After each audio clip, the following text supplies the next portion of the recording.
पहले आ जाते हैं साहबजादा हामिद रज़ा के साथ सामने। क्या कहते हैं हामिद रज़ा साहब, ये जो आपका नंबर है, आप समझते हैं कि पार्लियामेंट अभी तक मुकम्मल नहीं है, लेकिन स्पीकर, डिप्टी स्पीकर का चुनाव हो गया, वज़ीर आज़म का हो रहा है, सदर का हो रहा है। अगर ये जो वोट मेंबर जो मिलेंगे आपको नहीं मिल रहे हैं, इससे जाहिर है कि आपके इत्तेहादी कैंडिडेट को नुकसान नहीं हो रहा।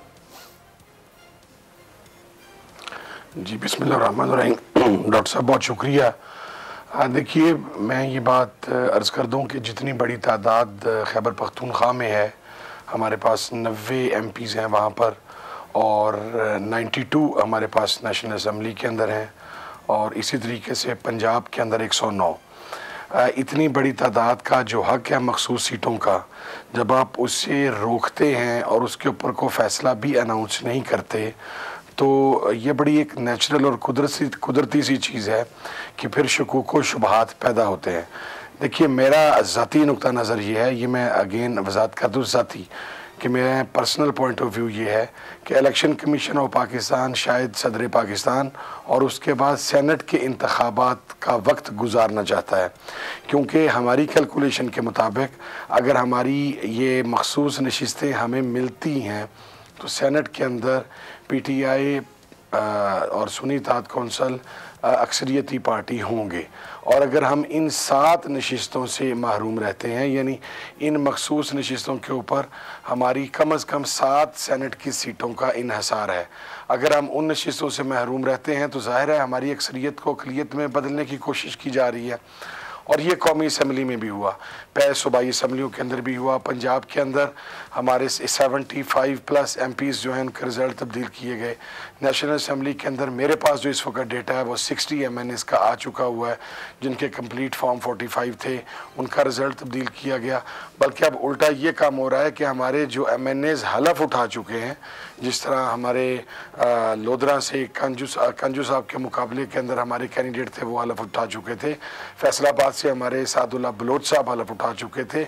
हलफ उठाने के बावजूद अब वहाँ पर उनकी गैर मौजूदगी में रिकाउंटिंग करवा के तो मुस्लिम लीग नून के उम्मीदवारान को जितवा दिया गया, और यही चीज़ शायद 5-6 हलकों में मज़ीद करने की कोशिश की जा रही है इसी वीक के अंदर।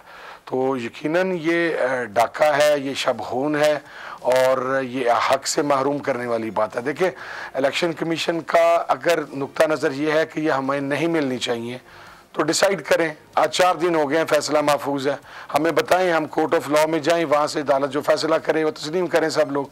अगर हमारा हक है तो हमें अलॉट करें। मेरा नहीं ख्याल कि इसके ऊपर किसी भी पार्टी को तहफ़्फ़ुज़ात होंगे कि इलेक्शन कमीशन को फैसला जल्द से जल्द अनाउंस करना चाहिए, और जब पार्लियामेंट ही मुकम्मल नहीं है तो ज़ाहिर है उसकी कानूनी हैसियत के ऊपर डॉक्टर साहब सवालात हमने गुज़श्ता से पवस्ता रोज़ भी उठाए, हमने पंजाब असम्बली में भी उठाए, और हम आइंदा भी उठाते रहेंगे। एक सीरियस आइनी बहरान है।